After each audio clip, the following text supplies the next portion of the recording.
I was asked in my first term at Oxford to do a sketch in this one-night show at the Oxford Playhouse.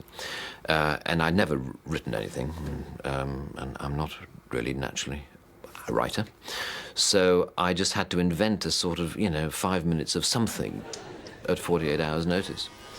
I just stood in front of the mirror and started to mess about with my face, basically. And this strange, surreal, non-speaking character evolved.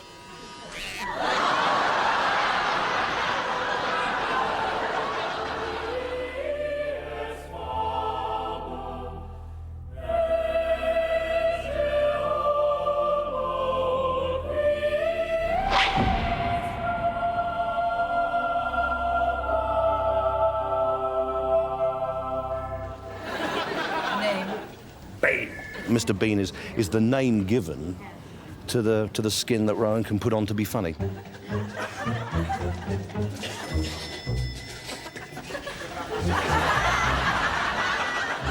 You've got a character who is quite intelligent and subversive, but you've also got a character who looks odd and behaves in an odd way and has odd solutions to problems.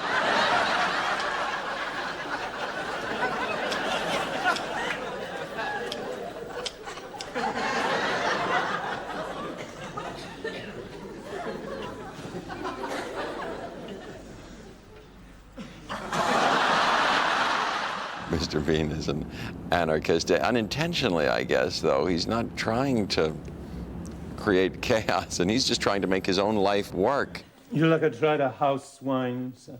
Yes, please.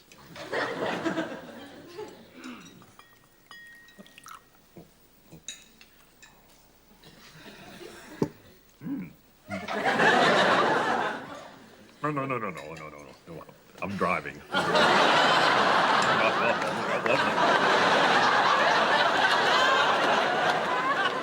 He can be pretty mean and actually do some truly unpleasant things.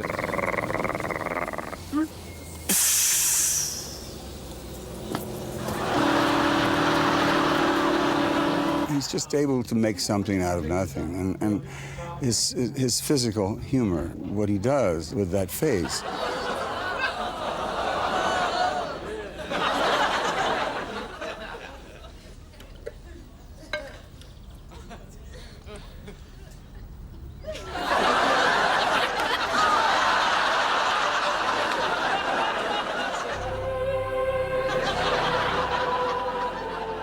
The story of Bean is inextricably linked with the story of Rowan Atkinson. Although Mr. Bean was only christened in 1989, Rowan has been developing the character for most of his life. Whenever we try to think of Mr. Bean and how he will react or would react in certain situations that we're thinking of putting him in, I always imagine him as a 9-year-old boy. That's how I always see him. They're sort of anarchists at heart, really, and I think that's what Mr. Bean is. He's an anarchist. He'll obey the rules as long as they suit him.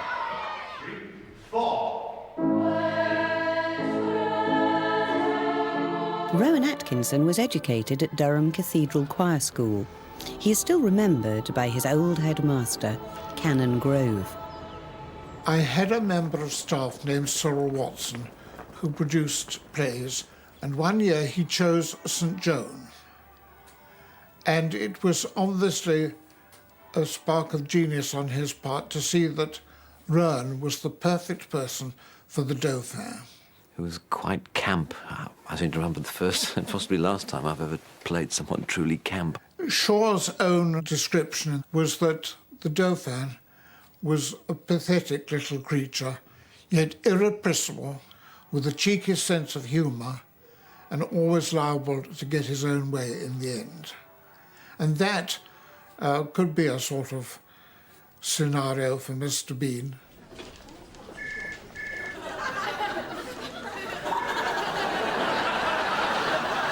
What the hell do you think you're doing? Pinching my bottom in a hospital queue. The first impression he gave was that he was an extremely shy little boy. Though he did say that he had begun his sort of career by being taken by the boys down into the change room and asked to make funny faces for them. I seem to remember standing up in the changing rooms when I was 10 or 11 or something and putting on a performance.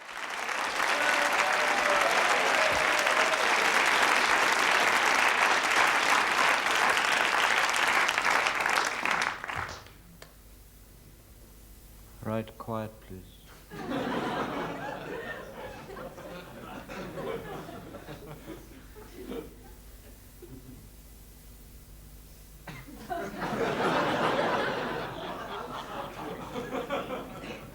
Ainsley, Babcock, Bland, Cart Horse, Dint, Ellsworth Beast Major. I think it's very likely that the funny faces were myself and my colleagues. Jones M, Orifice, Sediment and Under Manager. See me afterwards. Most of you, of course, didn't write nearly enough. Dint, your answer was unreadable. Put it away, Plectrum.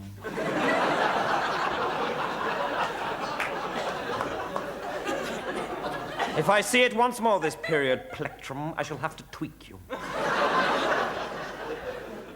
Don't sulk, boy, for God's sake. Has Matron seen those boils?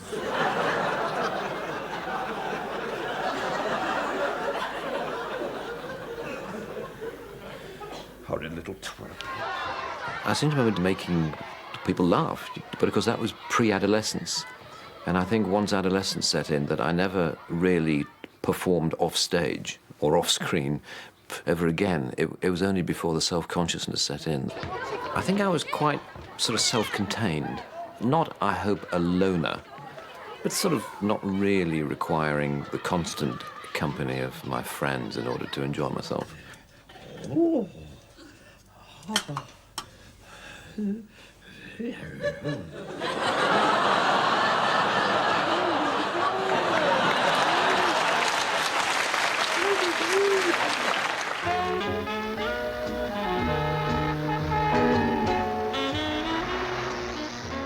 My interest in visual comedy was based on discovering a film by Jacques Tati called Monsieur Hulot's Holiday, which I discovered when I was in the sixth form at school because I was the projectionist. And myself and a friend were in charge of that operation, and it enabled us to sort of leaf through film catalogues and order whatever films came into our minds.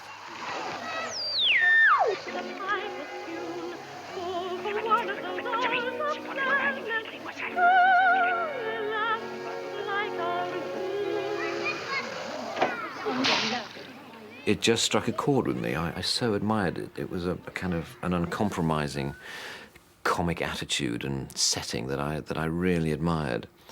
And so but that was only a filmic experience which influenced me kind of subliminally. Monsieur. Hein? Comment? Vous permettez. Hulot.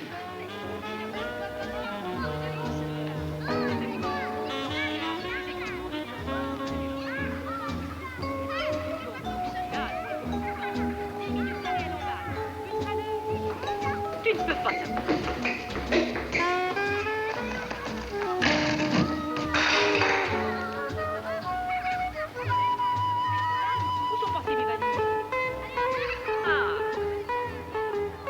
It was something that I forgot about, really, for the 3 years I was at Newcastle University, from where I went to Oxford University. And it was there, really, that it sort of returned.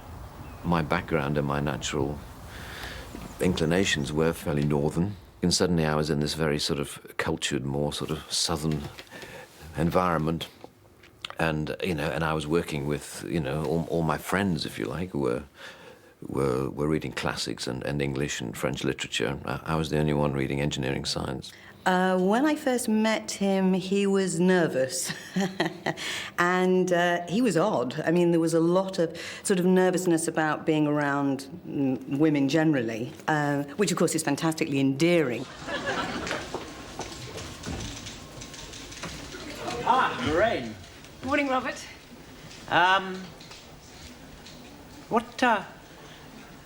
What do you do at nights? I beg your pardon? Do you eat at night? Or what?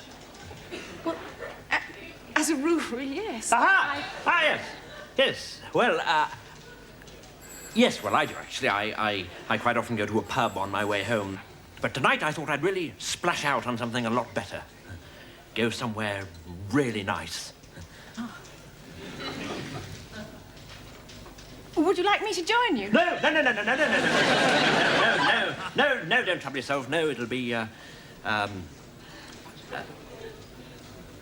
yes? Yes, would that be okay? In his very first term at Oxford, Rowan had a fortuitous meeting with a student comedy writer. I saw this little advert in the university newspaper saying we're thinking of getting a comedy review together, you know, meetings at University College at a certain time. So I thought I'd beetle along because I felt as though I had an interest. And Richard was there. Yes, Rowan and I met at a tiny scriptwriters conference in a Don's room. In the summer of 1976. And I remember he was very bright, very talkative, which I wasn't. Because he was very quiet. He didn't say anything for the entire 2-hour meeting. But he kind of made up for whatever contribution I was lacking from me. And then finally one day, we were asked whether we had anything we wanted to put into the review that we were going to do. And Rose stood up in the room and performed these 2 sketches that he'd worked out, which were replete with such flagrant genius. Unfortunately, it was the first time we heard him speak. They were completely wonderful. The Oxford Playhouse provided a showcase where Rowan performed much of his early material, with Richard as the straight man. At the centre of the Elizabethan world sits the king. Upon the character of the king depends the plot, and so there are many different kinds of king. The benign king. The benign king with a physical defect.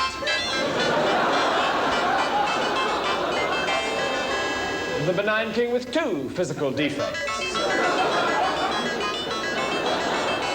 The mad king. Somebody who saw one of these early shows was BBC producer John Lloyd. It was not like any review that I had ever seen partly because of Richard Curtis's genius. The lateral jumps it made in terms of subject matter. It would always just start, you know, and often very surreal and rather European, like sort of strange. He used to describe them as Czechoslovakian cartoons, where this little man would come on and be chased around the stage by a spotlight with the music of a clarinet playing. It didn't obey any of the rules of student sketch writing. It didn't appear to be like anything else. It wasn't like what we were all doing at the time as Monty Python sketches. And very beguiling and odd. And then suddenly this fantastically rude vicar talking about blowjobs, you know. And a young, attractive bride-to-be came up to me after a service and asked me just that question. Father, what is the church's attitude to fellatio? And I replied, well, you know, Joanne, I'd like to tell you, but unfortunately, I don't know what fellatio is. And so she showed me. And ever since, whenever anyone has asked me the question, Father, what is the church's attitude to fellatio? I always reply, well, you know, I'd like to tell you. But unfortunately, I don't know what fellatio is. The shows usually took the form of something very visual, sort of mime thing. A famous mime where he mimed to a sort of Beethoven piano sonata.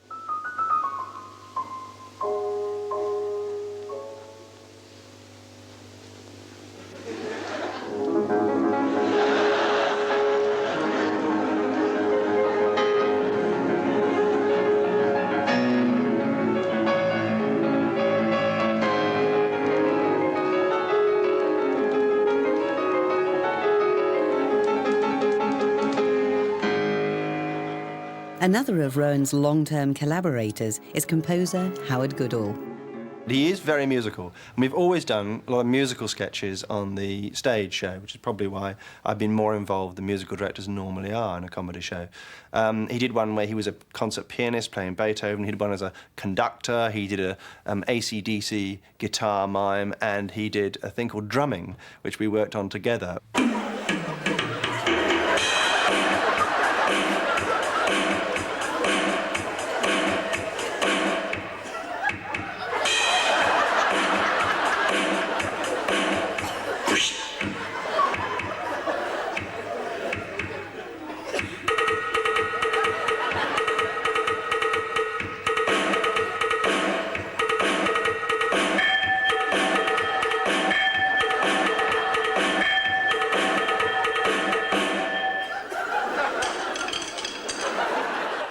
Well, I was friendly with Richard Curtis, and he was in those days Rowan's straight man. In fact, he was, as I later became, the other person in Rowan's one-man show. Good evening and welcome to the Boston University Huntington There were a Theatre. number of different sketches, different characters, all of which had elements of what later became Mr. Bean. I can remember one when he was a sketch about someone on his first date. The first crucial step is having arranged to pick up your date not to look like a complete idiot when she opens the door. Best to look as though your attention has been momentarily distracted.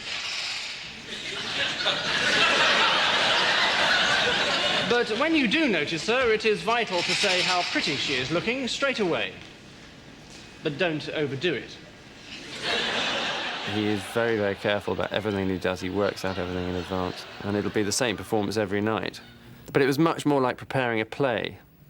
And I think in that regard, he is more like an actor than a comedian, that he'll work out, he'll spend, a long time working out the dynamics of a particular scene. Once in the car, there are various ways of driving.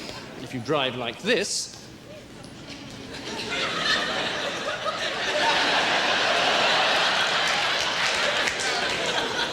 you might lose her respect. If you drive like this... And there was a TV show called Canned Laughter, which he did very shortly after leaving Oxford. And there, if you look at the character, you can see how it's gradually forming. Hi, Lorraine. He ties you up a lot. Oh, my God, look at the time. Help! Help! Help! Help! Why do you think he does that, Joe?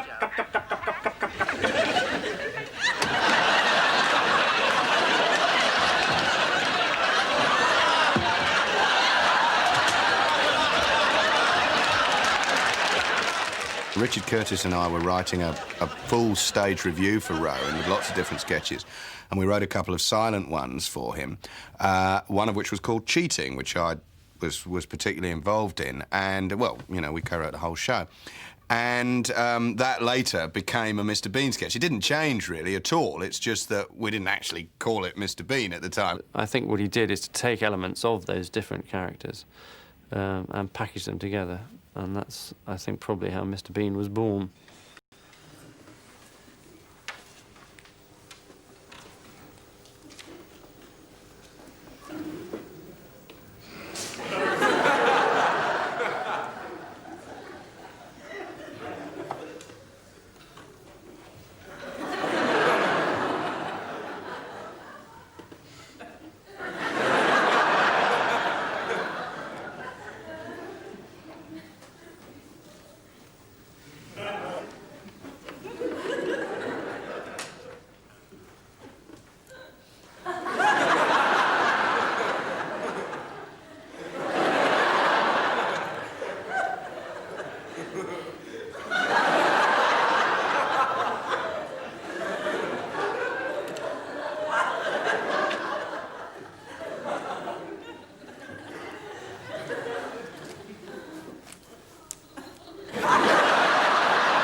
You're all about 22.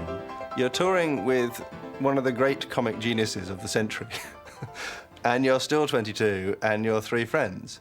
So how do you handle that? Because obviously the minute Rowan walks on stage, he has 5,000 people or 3,000 people in the palm of his hand. And it's an extraordinary gift, and we don't really discuss it very much, but that's what's happening. Hello. It's nice to see you all here. Now, as the more perceptive of you probably realized by now, this is hell. And I am the devil. Good evening. But you can call me Toby, if you like. We try to keep things informal here, as well as infernal. That's just a little joke of mine. I tell it every time. Now, murderers. Murderers, over here, please. Thank you. Looters and pillagers, over here. Thieves, if you could join them. And lawyers. You're in that lot. Villains are always more fun to play than good guys. That's a well-known fact. I enjoy characters who have a vindictiveness in them. I always have done it. In the end, it's just more fun. There was a very funny moment when I first sent him the script of the tall guy, and the character that he eventually played was at that point called Rowan Atkinson, just as a joke. And he rang me up and asked me which part I wanted him to play. It was somewhat based on his real-life, I guess, experiences with Richard Curtis, who wrote The Tall Guy, brilliant man that he is, and funny script that it is, and because he played something of the same part in Rowan's one-man show.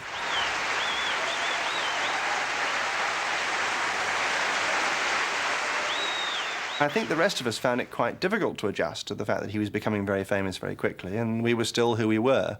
And this was way before Richard had become a well-known writer in his own right, so I think there was quite a lot of adjustment to be done in terms of that. And I think, especially for Rowan, difficult for him to adjust as his friends were always wondering whether he was going to buy the meal or not. The only thing in which Rowe was naughty during the stage show is he did have a lot of trouble describing it as anything but a one-man show.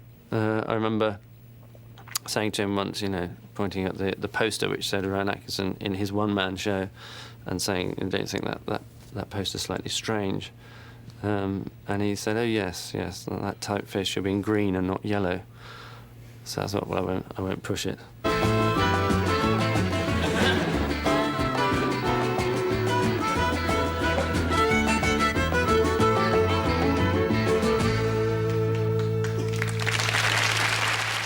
John Lloyd asked if I wanted to join this team of people he was getting together to do a new topical, satirical comedy sketch show. The BBC, who in those days were much more paternal than they are now, said to Rowan, it would be much better if you had some other people in the show, because then if you're good, you'll shine, and if you're not good, they'll support you, and it'll mean you don't have to do a quarter of the work. So I was at this crossroads, really, and I had to choose between doing a show on my own or doing a show with 3 others.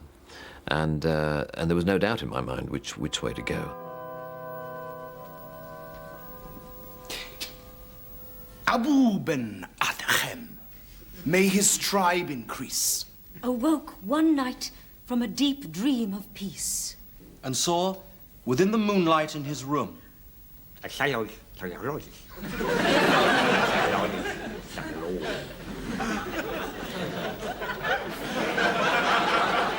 and to the presence in his room, he said, "What writest thou?" The vision raised its head, and with a look made of all sweet accord, answered, It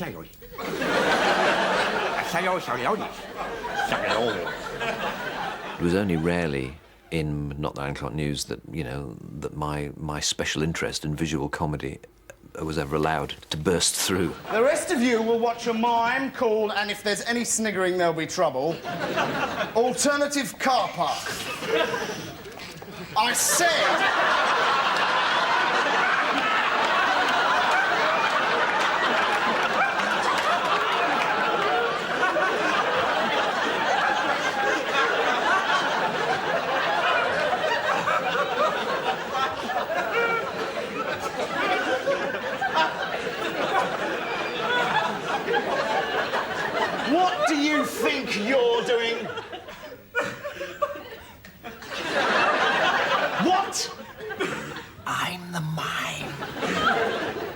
Well, why didn't you say so?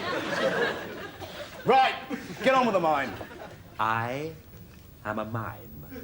My body is my tool.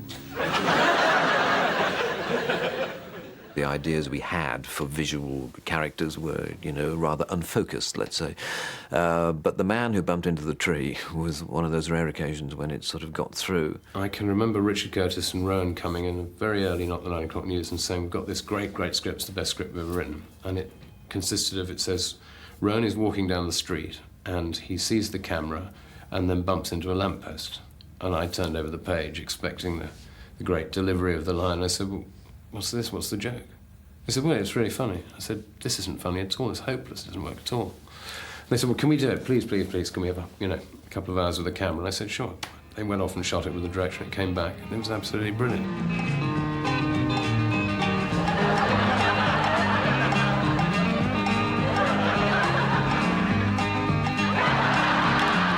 It's that shock that you've been working comedy for 5, 6, 7 years, and somebody comes along and says, there's another way of doing this.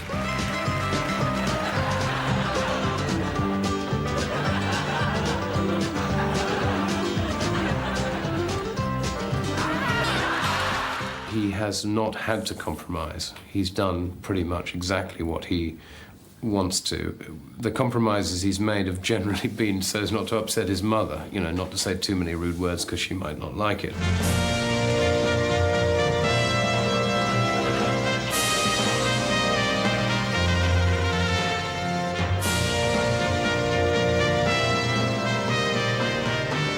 It started off as being something completely different about bicycle thieves in North London, and over time it developed into a medieval sitcom. So how it went down that road, I don't know. I seek information about a wise woman.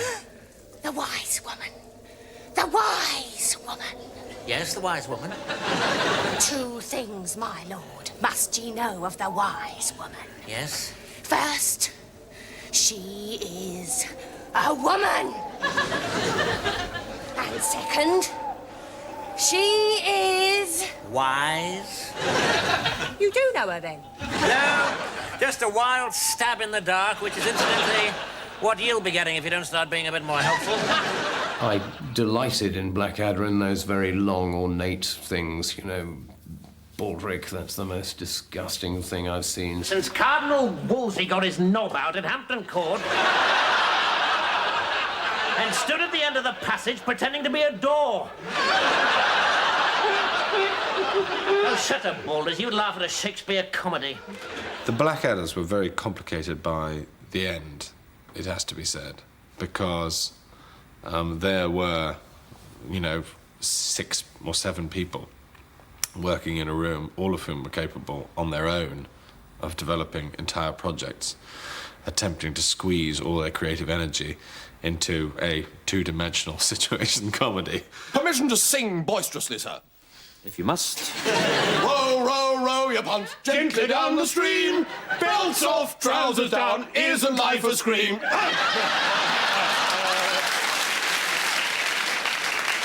Fabulous. University education. You can't beat it. Bravo. Now, what have we here? Name? Baldric, sir. Oh, tally-ho, yibbity-dap and zing-zang spillit. Looking forward to bullying off for the final chucker? Answer the General, Baldric. I can't answer him, sir. I don't know what he's talking about. Are you looking forward to the big push? No, sir, I'm absolutely terrified. The healthy humour of the honest Tommy. Don't worry, my boy. If you should falter, remember that Captain Darling and I are behind you. About 35 miles behind. There are two Rowan characters, principally. There's the absolute bastard, who's the schoolmaster character, or Blackadder. And there's the funny, wibbly little man.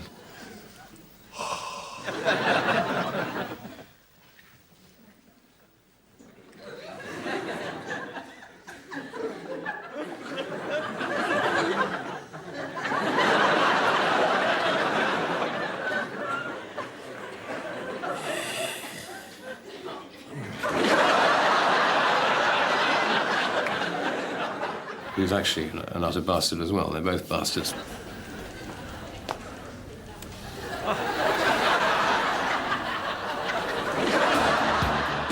In 1989, after the consideration of a long list of vegetables, the funny little wibbly man was given the name of Mr. Bean.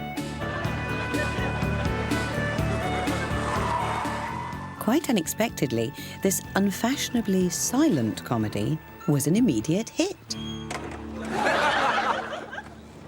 One of the secrets of the Bean visual humour is the careful and highly detailed preparation that goes into filming. I'm not at all sure that I enjoy acting, because I just find it so worrying and difficult. I enjoy planning things, I enjoy thinking about things and, contributing to the creation of things. The window down, or a head emerging as if you wanted a nice entrance for yourself, trying to get out of the train. Almost without seeing the window come down, just the sense of the grappling hand, of the hand coming out, where's the norm? Each and every Bean moment is meticulously choreographed. I don't know. I suppose I'd seen that he arrives in this shot already sort of faltering, you know what I mean? Though we just get the sense, or at least not necessarily that he's acknowledged his loss of ticket in the opening shot, but he could be looking for it. And I'm still fairly confident. Yeah. And then when we pick him up profile, that he's sort of starting to falter, and there's a little bit more of the Yeah. oh, bloody hell, I haven't got anything. If this angle works best, that's lovely. The change of direction, if you see what I mean. I'm always aware that of any 10 suggestions I might come up with, 3 or 4 or 5, maybe along the same lines that he's thinking. But I'm always unnerved by the fact that on almost all the other occasions, he's so far ahead that I then have to choose between, open-mouthed admiration or a very quick recovery, where I say, yes, I felt something similar would probably do very well, and then scuttle off and try and get to the cameraman before he does. This bag could do with being 6 inches longer. 6 inches longer? Yeah, I think so. How fast can you go? So one corner of the bag would go through and get stuck, and then and then he'd come back, and then think, well, there's only one way out, and that is to go over the top.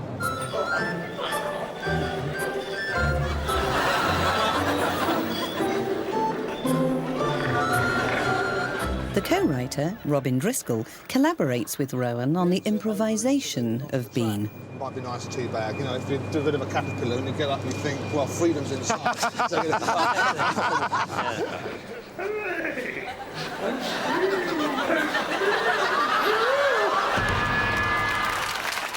One of the reasons why Mr. Bean has gone on is because actually the process of creating him is quite a lot of fun. You think of a basic situation, just as you're walking around, you're in a barber shop and you think, yes, this is a place where people don't talk to each other. I could do a Mr. Bean thing here.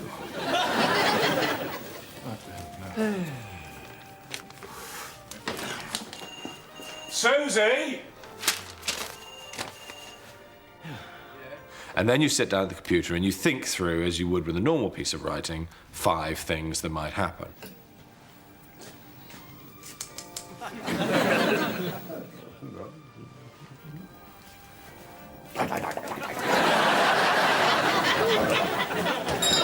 Sorry, look, can I just leave Jamie here with you for a moment? I've left my purse in the shop back there. But just give him a good haircut, will you? Be good, Jamie. Sorry to stop, but I have a feeling that if this happened, that Bean would, or at least some, normal people would say, hang on a minute, he'll be back in a second and I'm first. You know what I mean? But they'd be, because in the end, the real barber's only 10 yards that way. So he would, I'm not sure he would immediately presume to take on the role of a barber unless he had an extra kick.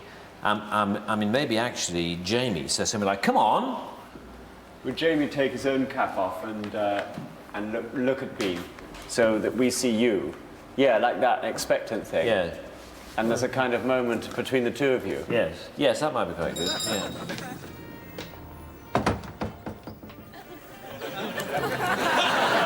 Yes, that's quite. Yes, that's quite good. Yes, exactly. Good. Yeah, that might be all I need.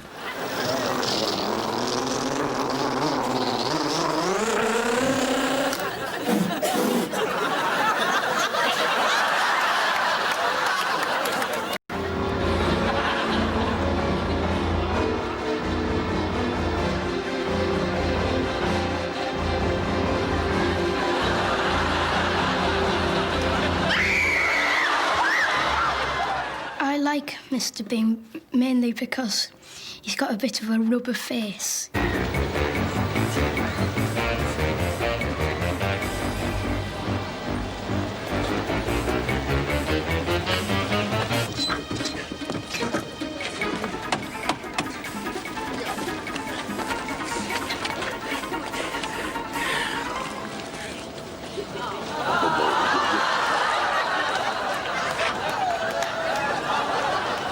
Blue 3 and 2, 32. And blue 3 and 5, 35. Blue 3 and 7, 37. White 6 and 1, 60. Yellow 2 and 5, 25. White 5 and 4, 54. Yellow 2 and 3, 23. Green anywhere around 69.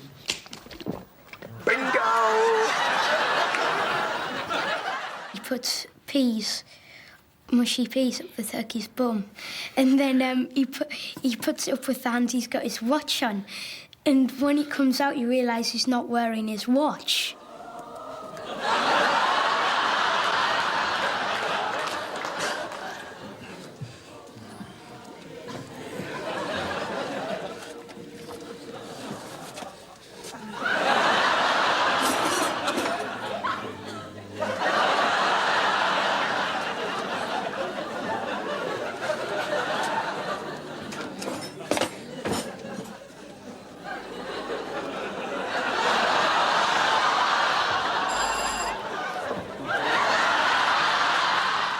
The turkey on his head, and when his girlfriend comes, they find out. Are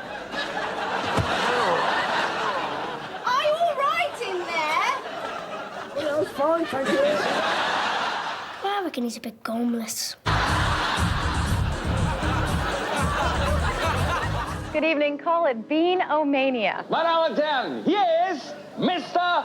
Bean. O como una alubia y se llama eso, Mr. Bean. Nous verrons bientôt sur France 3 Mr. Bean. Good. Ladies and gentlemen, please welcome Mr. Bean.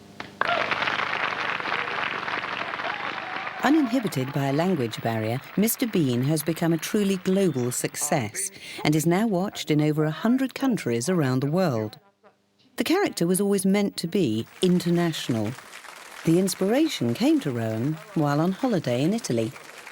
I just remember strolling through Venice and seeing all these souvenir stores selling posters of George Michael and Phil Collins and Duran Duran, I think, at the time, and thinking, well, there you go, you know, Englishmen all, but hordes of Norwegians are very keen to buy posters of them. Why does comedy not have an international dimension?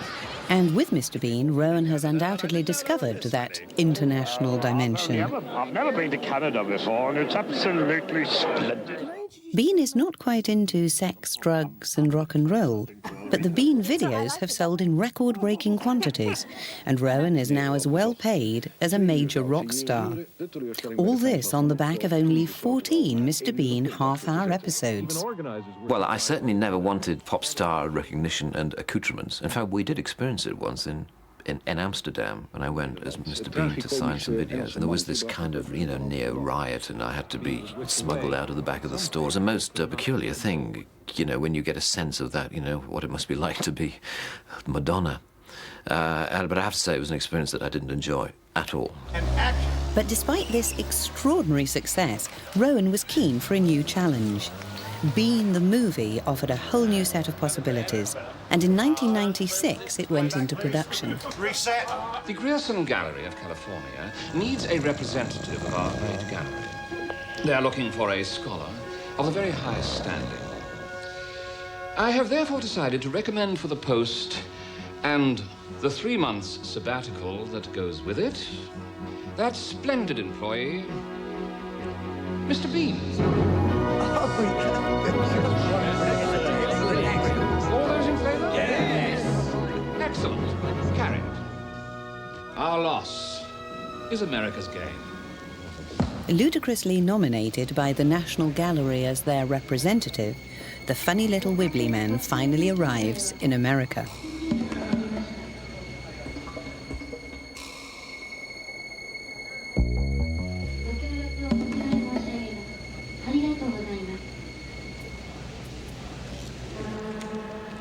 He gets a bit of a warm reception at Los Angeles airport and immediately gets on the wrong side of the police.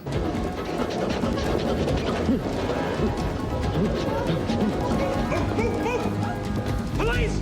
Everyone on the floor, now! Not you, sweetie.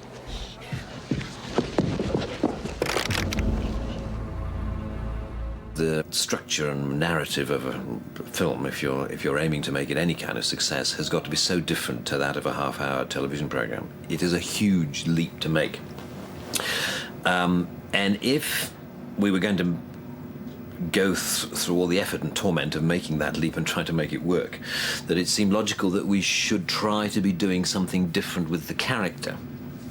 Which goes back again to this idea of trying to explore more facets of the character than we had been able to do on television. Just because it's a film, we mustn't allow ourselves not to put in straight, funny visual sequences. And so we've had about 8 days of rehearsal where we go into a rehearsal room and the three of us just fool around with basic ideas. Mr. Bean on the plane, Mr. Bean with a pair of wet trousers, Mr. Bean in bed, you know, and stuff like that.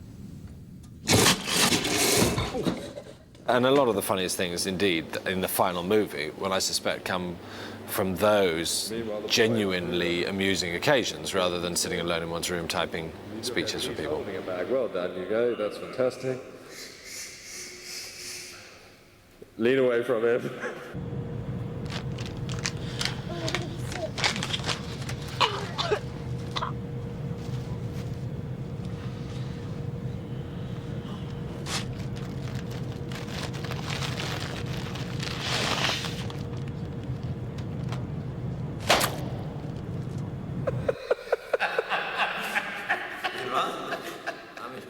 Rowan has always been more comfortable working within a close circle of collaborators, and Mel Smith, director of The Tall Guy and co-star of Not the 9 O'Clock News, was an obvious choice to direct the Bean movie. In the TV programmes, there are no real consequences to what he does. I mean, there are consequences in the short term, within the 10-minute sketch or whatever it may be, to the people who are in the vicinity. The interesting thing about doing a film is that there are real consequences in our story. And what he does actually impacts on other people. Are you feeling lucky, punk? Here? In our house? For 2 months? Oh, David, what? Suddenly there's no hotels in Los Angeles? Okay, there's no need to get excited here. I just thought, you know, this is the Royal National Gallery of England's top man. I thought it'd be very exciting to have around, to learn from and talk to. And So do we know anything about our new best friend? No, although I think they might have mentioned it if he was a notorious serial killer. He's a genius, huh? That's what they tell me. Well, it looks like a fruitcake to me.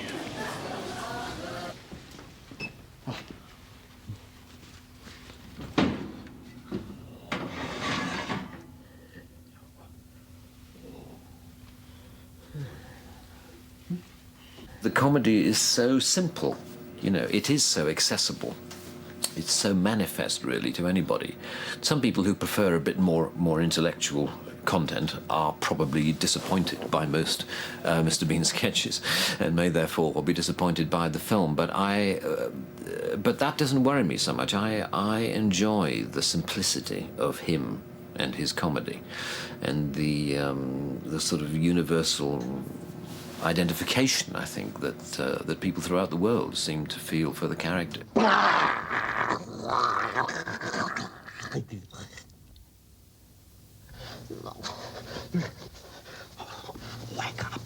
Wake up. I don't know what to say about Bean.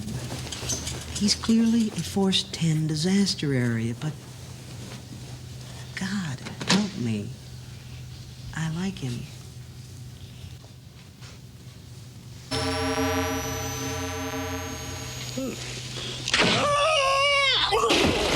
I mean, quite a lot of Bean is very extreme, but quite a lot of the stuff that I like the most is when he's just sitting in a chair in a dentist's waiting room with sort of nothing much going on and just watching him, and how he bides his time always amuses me greatly.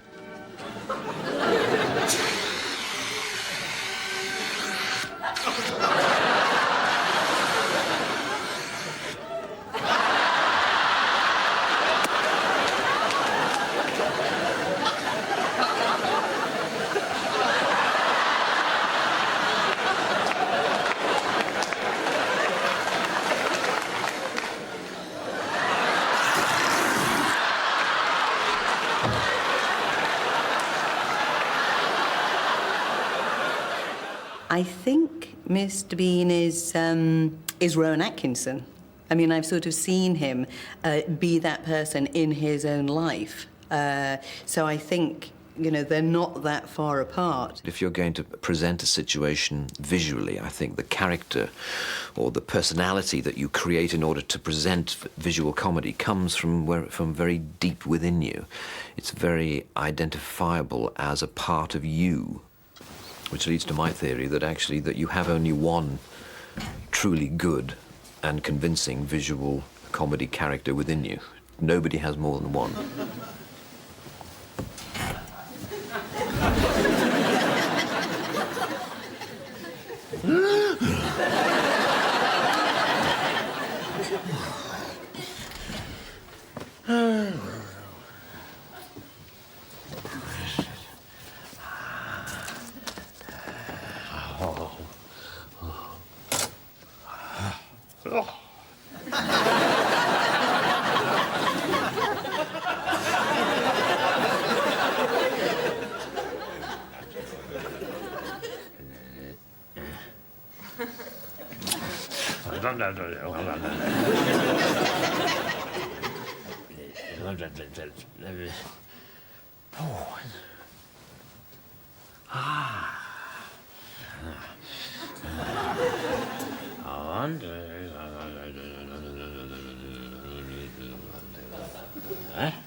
Oh.